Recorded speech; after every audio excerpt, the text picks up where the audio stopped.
Welcome back, everybody, to Constructive Uncoupling, the podcast devoted to amicable divorces. I'm Judy Weigel, your host and amicable divorce expert. Why? Because that's all I do, amicable divorces. We have a sub-series within this podcast called the Exit Interviews, and the Exit Interviews are people coming here to share their experiences in divorce so that they can help all of you about to file and in the middle of filing. The title of today's episode is Immigration, Parental Alienation, and Honor. And I feel very lucky that we have a most unusual person here to share his experiences with divorce and co-parenting. We have Rick Mendoza, the most famous and celebrated Hollywood paparazzi. And if you look Rick up on a Google search, as I certainly did, you will see some of the most iconic celebrity photos of the past 10 years taken by Rick. You'll see, and I couldn't believe, Rick, I actually saw these photos. Kim Kardashian and Northwest getting in a vehicle, I think that was recently, right? Kind of. Justin Bieber smoking pot, but I didn't know he was smoking pot. I just remember that photograph. Denzel Washington shopping at the Bristol Farms in West Hollywood, where I, by the way, went on Sunday. The most killer homemade chocolate chip cookies in the bakery section of all time. I just throw that out as a bonus here. Michael Jackson on the day he died, plus many, many other Michael Jackson photos. And who doesn't remember what they were doing on that day? And then Britney Spears, as she was going through her own divorce and custody issues years ago, and unfortunately, Rick was run over. So in one of those incidences, welcome, Rick. Well, hello. Just a little bit more before we go into the questions. So prior to Rick's career in celebrity photographs, Rick started with TMZ and Harvey Levin as the head news photographer in around 2005, I believe. You are an international businessman, starting with, this is one of my favorites, a leather store on Hollywood Boulevard called LA Rocks, where you designed and sold stage wardrobe for one of my favorite bands of all time, Guns N' Roses, Alice Cooper, Dwight Yoakam, and a million other people. And then you had a Hollywood memorabilia store in Japan. And this is somewhere around doing 2 tours with Motley Crue. You will also see, if you do a Google search on Rick, that he looks like a hardcore rock and roller, even now. Being a paparazzo is a dog-eat-dog competitive business, no cream puffs allowed, and Rick doesn't look like a cream puff. You have to be assertive, focused, organized, timely, and patient, but you pull no punches. But alongside all of this entertainment mayhem, Rick is a dad. And he was a husband twice, 2 women in the Japanese culture. When I asked Rick about his daughter, his soft personal side came out. He was a human being connected to the essence of life through family, like all of us. And this is where we start. Papa Razzo. Rick. Yes, good to be here. Thank you. So, you married twice in the Japanese culture. LA is a melting pot of cultures. How important is it for somebody to know the culture they're marrying into? It's very important to try to do as much research as you can, and you'll definitely never be part of the culture, but you'll have a great understanding of what the culture consists of. But along with the culture comes just the family values that are attached with the culture.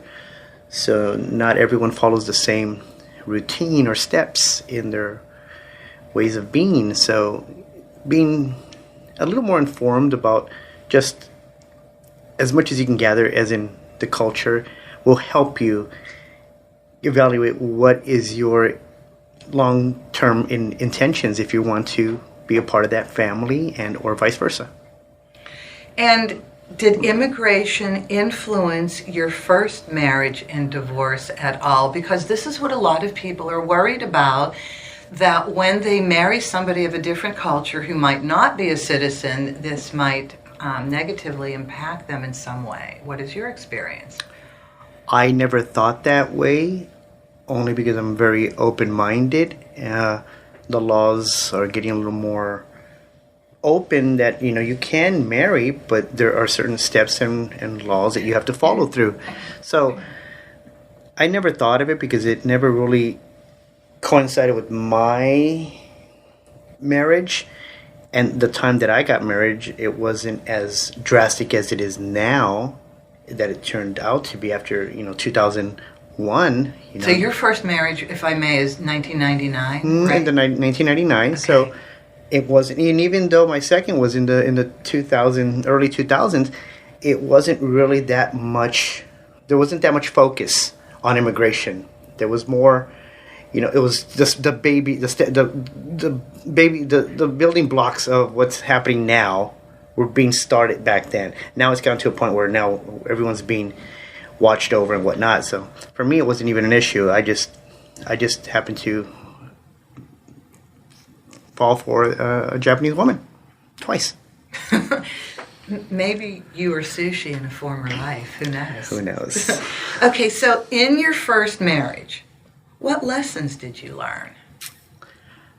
I learned. I started to learn patience. I learned it after, although all these things that came to me after were patience and trust and understanding, and I was brand new to being married, and I thought it was 100% honesty and trust, and you got my back no matter what.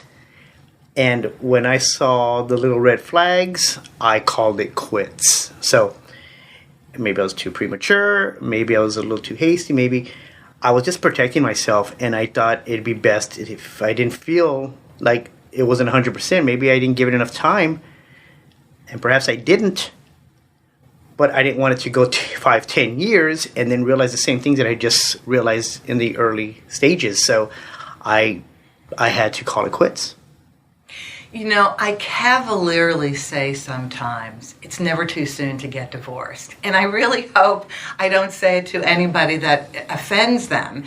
But it's interesting when people come to the office. This is a no-fault divorce state, so you don't have to say why you're getting divorced. But it eventually comes out in conversation. And I did an episode a while ago called Reality versus the Ideal.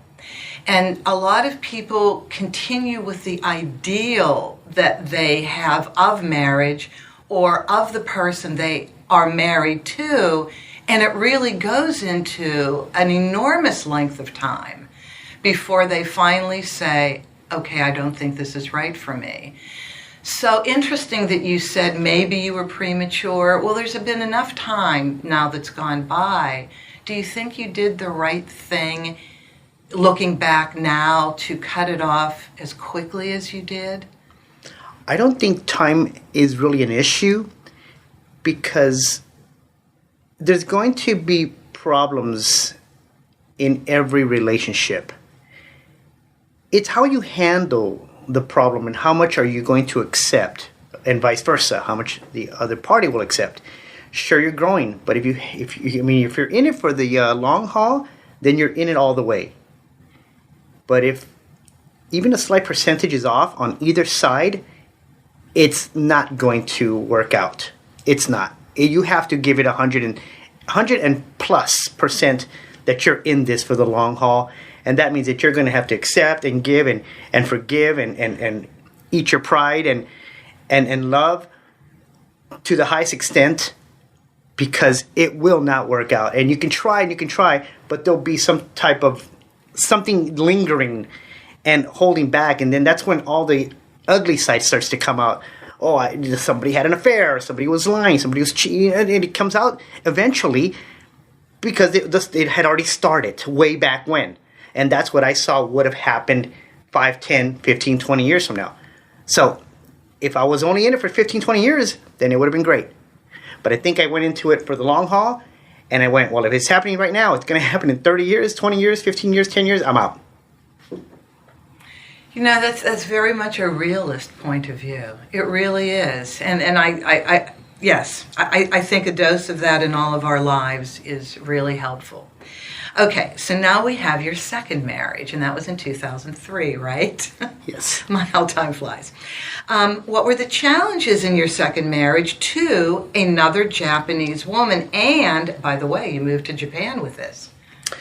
Right. And my second marriage started with just the lust factor is how it started. And it just eventually created a life from that. And I stepped up to the plate. And I married and got married in Japan and did everything I could to be part of that lifestyle so that I could, be there with my daughter and my wife. And how long were you there? I had been already going on and off to Japan many, many, many, many times.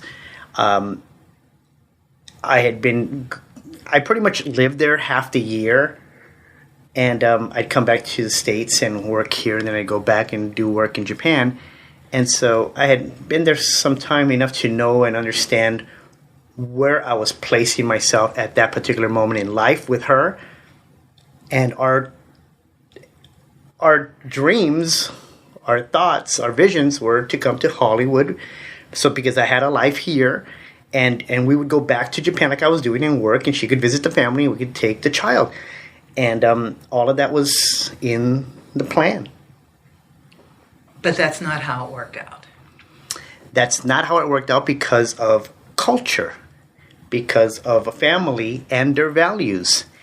And they instilled fear into her about the language barrier, about what are you going to do when he's out working and you're here with the child and an emergency, who's going to be around for you. And so she's very new to being married and very new to, the lifestyle that I was about to present to her, which was basically Hollywood.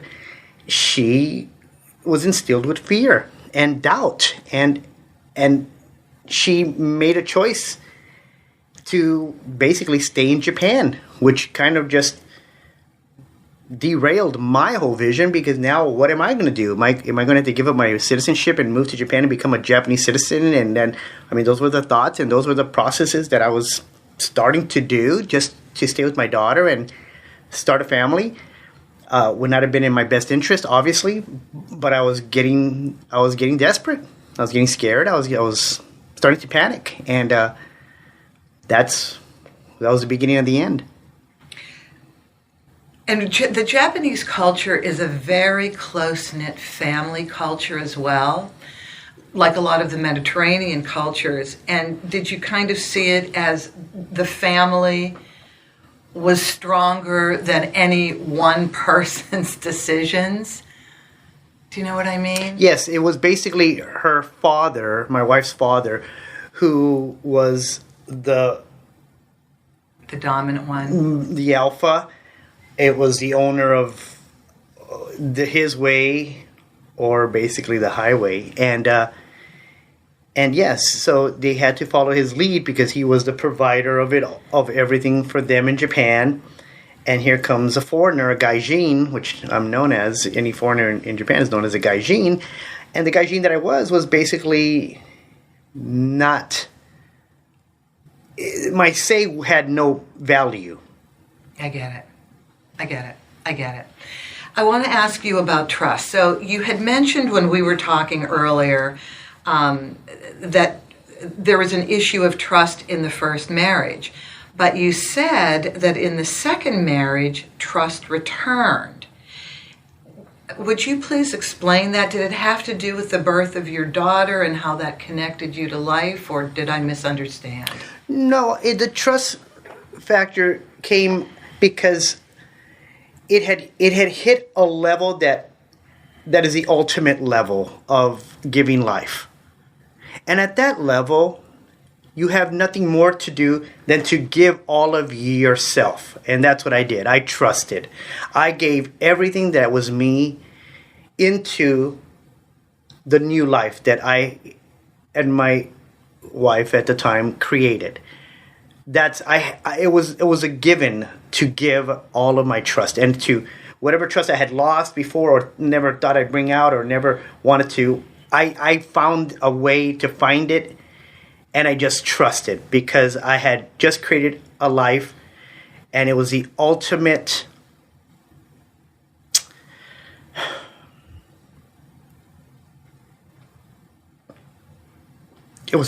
goal of life to create a life. So I gave all my trust. I found the trust. Rick, you also said something that really moved me when we were speaking the other day, and that was that one of your intentions in marrying the second time was to make the relationship honorable. And I wanted to talk about that for just a second because I had another couple that I adored who came here to get divorced, and they tried to do the honorable thing too. They were dating, they got pregnant, and so they stepped up and said, let's get married. Well, it didn't work out. But they both loved their daughter very much, and they both, were very much involved in the co-parenting schedule. And so could you just take a minute to talk about that? It's such a wonderful phrase that you said, make the relationship honorable. Well, knowing that we had met and we were very attracted to one another, and yes, it started off with the lust factor, but when we found out she was pregnant, I knew it was in our best interest to get married, so that we thought about the child. We didn't know if it was going to be a boy or a girl. It didn't matter. And I knew that that was in our best interest, was to give love to the child and work from there as to build a family. Now, was that the right decision, marriage? Well, in Japan, I would have to say yes, it was the right decision in Japan, because in Japan is a different culture, and they do look down on a single mother in Japan, more so if she's has a mixed baby. And knowing that the father is very influential in Japan and has somewhat a little power out there, yes, it was in her best interest. And for me, because of our daughter, well, yes. So I think it was a very honorable for us to even think that way. It's better than not, and having it turn out the same way, only with a little more of a stigma attached to it. Now at least, well, she was married, and now we're not married, and it gives it that honor. Beautifully said. Thank you. Thank you for that. Do you have a co-parenting relationship with your ex-wife? I do not have a co-parenting relationship with my wife, no. And so, unfortunately, this is not completely unusual. It is not. Parental alienation happens quite a bit. But I was so very impressed when we talked, and just the mention of your daughter, she was extremely present, as if she just lived down the street. And so she's, about 16 now, right? Yes. Okay. So she will be an adult. What is an adult? What age are you an adult in Japan? In Japan, in the cities, the large metropolitan cities, Tokyo, Osaka, Nagoya, you're looking at 18. But in the suburbs of Japan, it's 16 years old. So she will now be categorized as an adult at 16 because of where we lived in Japan. And when you're an adult, you can make decisions for yourselves. And as we all know from either other people that we know or just from watching documentaries, information, that children always want to know from where they came. They always want to know that. So, do you have plans going forward of trying to connect with her in some way? Oh, definitely. I've made attempts many times during the years, directly and indirectly, And you just have to be careful, because one thing you don't want is to be blacklisted from any country that you're trying to visit. And I don't know what my status is in Japan with my daughter now, and since obviously we don't know what information she's been fed from the family to the daughter, that's a very easy way to brainwash a child. So I don't know what's been said, so I have to be really careful. And even though I would like to make an attempt of communication or connection, I'd have to be very careful, because it is Japan and I have to abide by their laws. And so I do have a great supportive cast in Japan from my previous years of working there. And they are on my side to help me and guide me and let me know the laws when I decide to make a move. And they will translate and they will help me out. But it has to be strategically done, or it will backfire on me. I understand. Thank you. And good luck with that, by the way. I have high hopes that this will work out for you. I really mean that. When we were talking about the second marriage, and specifically the second divorce, you said something I found interesting. Again, you said, it showed me who I was. And that's what I talk about a lot when I do mediations and in this podcast, that divorce is a new beginning. It's an awakening. It's the hardest thing, one of the hardest things any of us will ever go through. I had a very simple divorce. It was the hardest year of my life, the saddest year of my life. And I had an easy one. What did it show you about you? It gave me insight to what I'm capable of handling. This is to the extreme. I really do not wish this on anyone, because it's something that I always dreamed about, was to have a life and care for this life, and I didn't get the chance to. But it made me realize that I'm capable of being human to the highest extreme, where I feel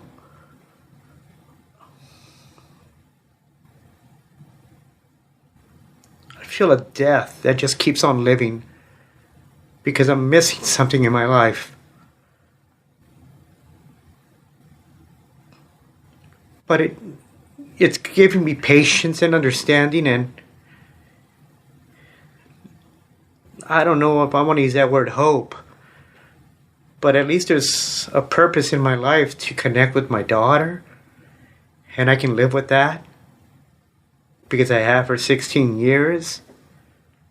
And it makes me focus on the day that I make my attempt to connect with her. Whether she loves me or hates me, at least I'll feel that emotion from her. Was that one of the most groundbreaking experiences of your life?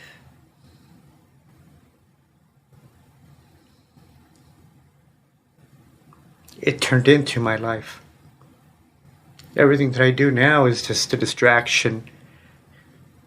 The overstimulation of Hollywood, the excitement of Hollywood.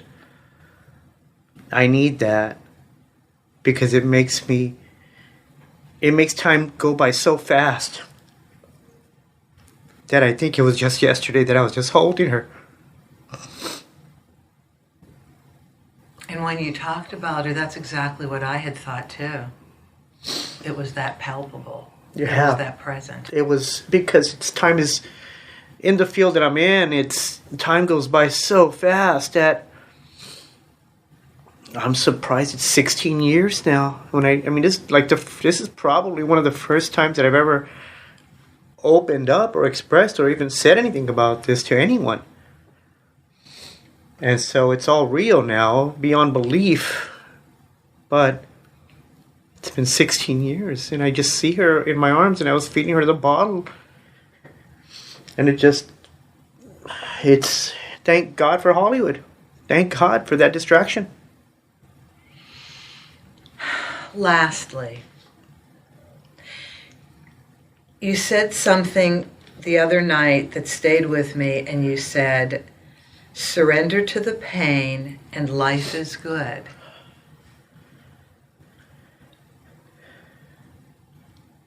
Eventually, you'll have to surrender to anything that's ever come your way or is about to come your way. It's probably one of the hidden understandings about being a human is that acceptance,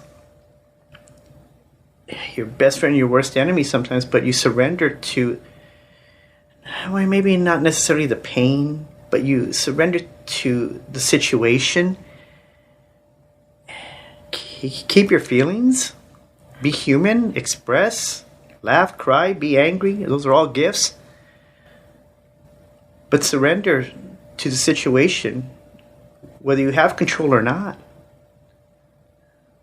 That's not the main objective. The main objective is just to keep living your life so that there will be change, because you'll make change one day, somehow, some way. Or if not, never. But at least you surrender to the situation, and it won't bother you and hurt you so much. You'll feel, but it won't be the same because you'll have more understanding. I think that's a brilliant philosophy to use going forward. It made me think of a gentleman, and I'm so sorry, his name is either Michael Singer or Michael Simon, and he wrote a book called The Untethered Soul. He was supposedly falsely accused of enormous malfeasance in business and went from a very high-powered person to nothing, no money. And his life completely changed. And he said the only way he could get through it was to lean into the pain, which is what I thought about when you said surrender to the pain. And what I see on a daily basis with people coming into the office is, again, it's a no-fault divorce state. We don't ask for the reasons. Irreconcilable differences is the box we check. Such a casual phrase, irreconcilable differences on a petition for divorce. But it's such a painful experience, and so you have to deal with all of these emotions, and then you're making decisions about money and a custody plan and all of this. And so when I write my confirmation emails to people as they're coming here to start the process for filing or mediating, I do put divorce as a new beginning, because I agree with you. Life, in order to learn something about life, we have to have both sides of the coin. You have to have pain and you have to have pleasure. And you need to know how to mitigate and work between those two. So for you to be able to share with us, and I thank you so very much, because I know, I see, I hear how emotional this is. For you to be able to see that in the midst of this pain, I think is remarkable, and I'm so happy you were able to share that with everybody listening and with me. I appreciate this. Thank you. Thank you. Thank you. And thank God for Hollywood. It is a fabulous distraction, right? It is. It really is. Oh, golly. And I know that you are now off to do a film shoot for 3 days because your life doesn't end. And thank you. Thank you so much for taking the time to stop by here and to share your life and thoughts and experiences with us, Rick. Thank you. Thank you, and keep living. This is Constructive Uncoupling, the podcast devoted to amicable divorces. I'm Judy Weigel, your host. If you would like to give me any topics for the future to do a podcast on, you can reach me at my email, Judy, Judy, at constructiveuncoupling.com. Judy at constructiveuncoupling.com.